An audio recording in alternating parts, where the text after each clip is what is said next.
ডিগবৈ মহিলা মহাবিদ্যালয়ত বাৰ্ষিক ক্ৰীড়া সপ্তাহ আয়োজন।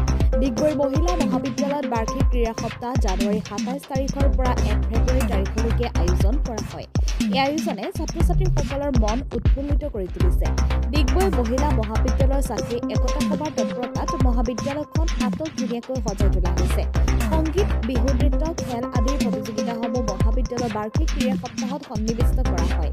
এই প্ৰতিযোগিতাই মহাবিদ্যালয়ৰ ছাত্ৰীসকলক মানসিক আৰু শাৰীৰিক শক্তি বৃদ্ধি কৰাত যথেষ্ট অৰিহণা যোগায়।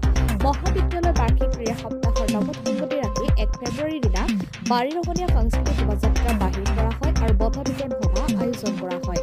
ডিগবৈৰ পৰা নিতুপনি শইকীয়াৰ ৰিপৰ্ট পাব্লিক টিভি অসম।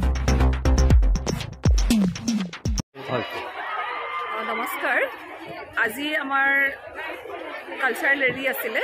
এনে আমাৰ ২৭ তাৰিখৰ পৰা আমাৰ কলেজ ষ্টাৰ্ট হৈছিলে আৰু আজি অন্তিম দিনা আৰু তেওঁলোকে এতিয়া কালচাৰেল ৰেলী কৰি আহি পাইছেহি।